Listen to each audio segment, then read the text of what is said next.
Miarabantsika rehetra amin'ny anaran'i Jesoa, ilay tompon'izao rehetra izao. Io Jesoa io ihany, ilay mandona eo amin'ny varavaran'ny fonao.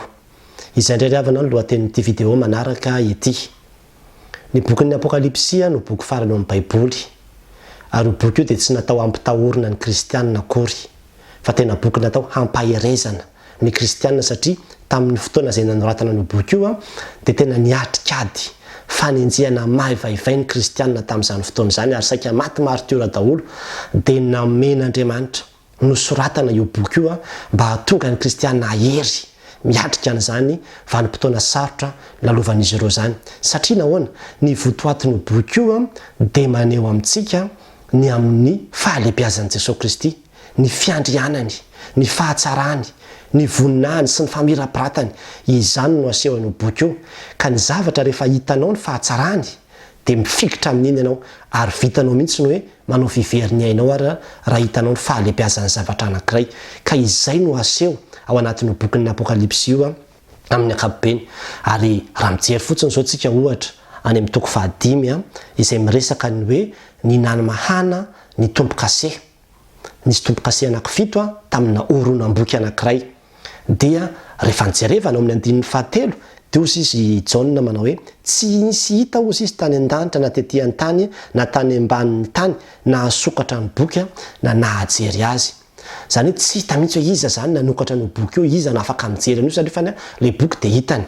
Ny boky izay mirakitra ny fitsaran'Andriamanitra. Dia nalahelo Jaona hoe dia tsisy anokatra ve zany io boky io, tsisy sokatra ve zany io boky io. Ny dikan'izany dia hoe raha fa tsy sokatra io boky io dia tsisy zany ny fitsaran'Andriamanitra fa dia mbola hanjaka eo foana ihany zany ny faharatsiana fa tsy ho ambara mihitsy zany ilay fitsaran'Andriamanitra. Nefa tamin'izany fotoana izany dia ny andrandrany zany ny olona hoe izy farany izao faharatsiana izay mitranga izao. Dia nefa dia izao i Jesoa Kristy aseho ao anatin'io teksta io fa olona tena manana toerana ambony ao amin'izany atao hoe fanjakan'Andriamanitra izany izy. Ao amin'ny 9 zao dia ambarana eo manao hoe ary hitako izy izy fa teo afovoan'ny seza fiandrianana sy ny zava-manan'aina efatra ary teo afovoan'ny olona dia nisy zanak'ondry nitsangana tahaka ny efa voavono. Zany zao dia maneho amintsika zany hoe Jesoa Kristy no ambara amin'izany hoe zanak'ondry tahaka ny efa voavono. Zay zany no hitany.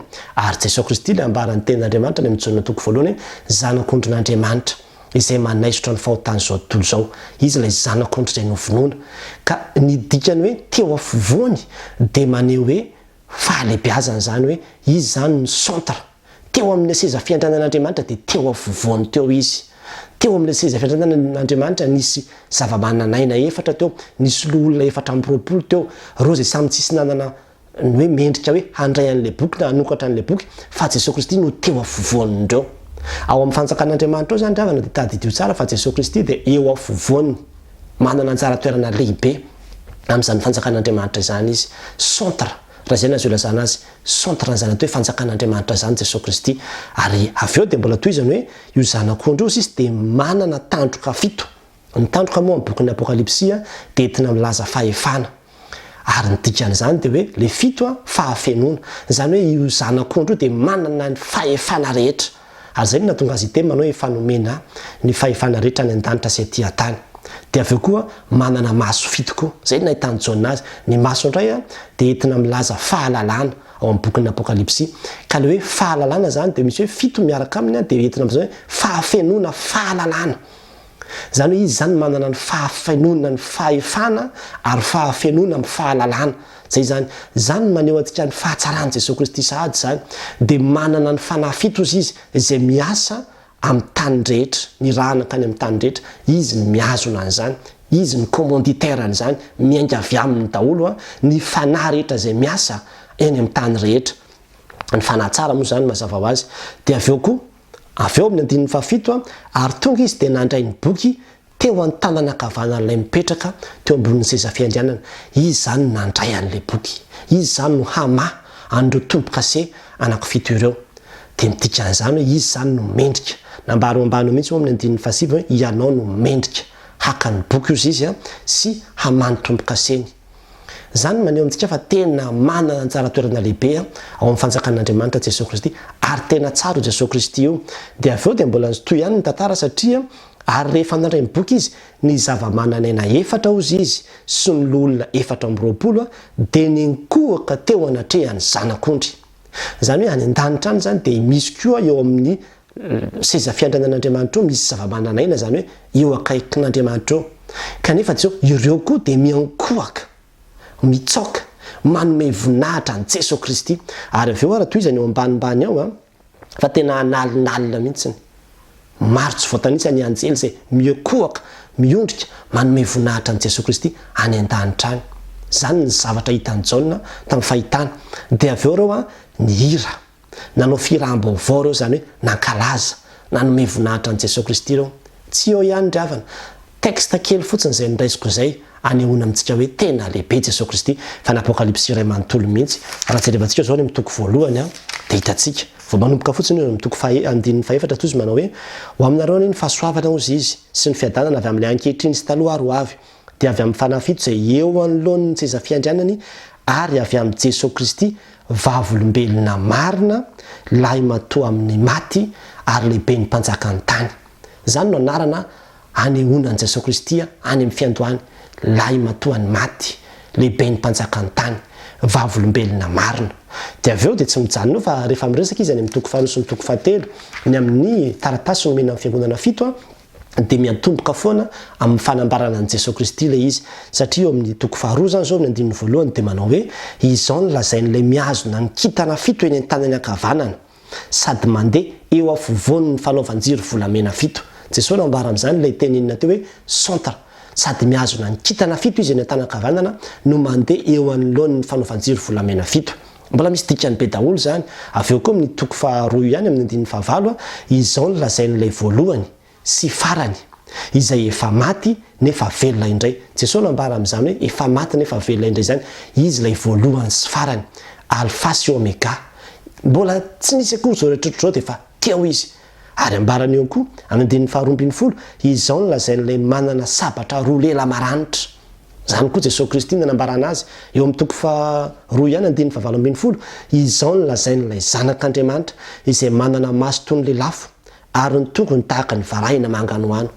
Zany Jesosy Kristy. Eo amin'ny 1 amin'ny toko fahatelo izao ny lazain'ilay manana ny fanahy fiton'Andriamanitra sy ny kintana fito. Ary amin'ny toko fahatelo ihany 17 izao ny lazain'izay masina, izay marina, izay manana ny fanalahidin'ny Davida, izay mamoka tsy misy manidy ary manidy ka tsy misy mamoha. Zany Jesosy Kristy, izy ny manana ny fanalahidy. Ka ninona sokafany dia tsisy afaka manidy en'izany, ary ninona rehefa hidiny dia tsisy afaka manokatra an'izany. Zany no alasambarana amintsika fa tena maneho ny fahalehibiazan'i Kristy mihitsy ity boky ity. Ozy indray amin'ny 14 amin'ny toko fahatelo teo ihany mamarana izy amin'ilay fiangonana fito manao hoe izao ny lazain'ny amena dia ilay vavolombelona matoky sy marina izay ny andohany zao zavatra no ariana rehetra izao. Zany ry havana no fanambarana an Jesosy Kristy lehibe, be voninahitra, manana ny fiandrianany, ny fahatsarany sy ny toerana ambony dia ambony ao amin'izany atao hoe fanjakan'Andriamanitra izany izy, ary nahampahafantarina ny kristianina zany mba hahatonga andreo kristianindreo atoky azy, mba hahatonga andreo kristianindreo hifaly manana azy, hifikitra aminy, satria hoe sarobidy ity Andriamanitra zay tompoko ity ka rehefa hitany izay dia voninareo na dia no faty martyra aza ho an'io Jesosy Kristy io, satria sarobidy loatra zany Jesosy Kristy zany. Ary zany ry havana ny tiany ansaintsika androany. Indraindray manko tsy tena hitantsika loatra amin'izany endrika izany Jesosy Kristy, fa heverintsika ho tahaka ny olombelona mitovy amintsika ihany ka ferantsika amin'ny fahefana sy ny fahafahantsika olombelona ny fahafahany, ka mieritreritra hoe trao ihany mety tsy vitany zany, aiza koa ny ahavitan'Andriamanitra zany. Izany ny fahalehibiazany, izany ny fahefany, ananany daholo ny zavatra rehetra. Ary rehefa tena ananantsika izany antoka zany dia tokony anana fanantenantsika, anana fifaliantsika, aheritsika, tsy tokony atahotra ianao. Satria izany ilay Jesosy Kristy izay arahanao. Ary izay no mahatonga anazy safidin'ny lohateny manao hoe io Jesosy Kristy io ihany ilay ambaran'ny Apokalypsy, io ihany ilay Jesosy Kristy izay tianao, io ilay nanolotra ny aino faty teo ambony azy fijalianao anao, io Jesosy Kristy io ihany ilay mitady anao, io ilay miantso anao, io ilay mandondòna am-baravarany fonao ka mitady anao manao hoe raha misy mihaino feoko mamoha varavarana dia hiditra ao aminy aho, ary hiara-misakafo aminy, ary izy amiko. Tsotra manko Jesosy Kristy io ry havana. Manana fahatsorana izy ary zay mahatonga hoe zanak'ondry.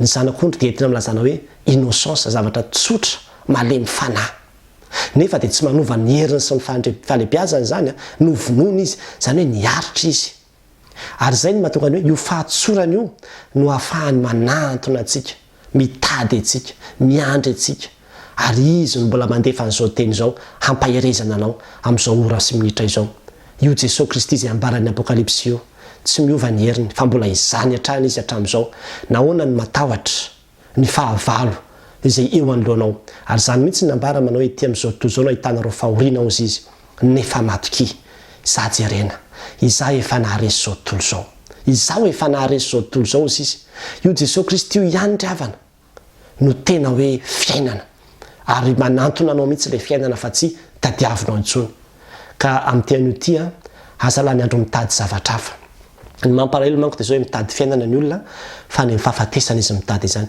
mitady hery izy tsy any amin'ilay tompony hery rehetra le manana tandroka fito ny tadiaviny fa any amin'izao tontolo zao izy no mitady hery any amin'ny vatomakazo aza any amin'ny sampy no tadiavan'ny olona ny heriny mitady fiadanana ny olona fa tsy any amin'ilay andrina ny fiadanana izy no mitady en'izany fa any amin'ny fahafatesana indray aza ary mitady ho any amin'ny mandrakizay izy te hanana sécurité antoka any amin'izany mandrakizay zany izy dia tsy ilay andrina ny fiadanana ilay rainy mandrakizay ny tadiaviny ilay Andriamanitra ivo ny fiainana mandrakizay dia Jesoa Kristy zany fa any amin'ny zavatra hafa izy no mitady en'izany fa mitian'io ry havana dia miteny aminao fa raha izany Jesoa Kristy dia tady ity fa tena fatiantoka ny tsy fetezan'ny olona hanaraka azy fatiantoka ray lavaka ny tsy fetezan'ny olona hametraka ny fiainana eo ampelantanany satria tsara antoka azo antoka ny fiainan'ny olona zay miaraka aminy satria izany ny fahalebiazany izany ny heriny izany ny fahatsarany ambara aminao zany mba hahatonga anao atoky azy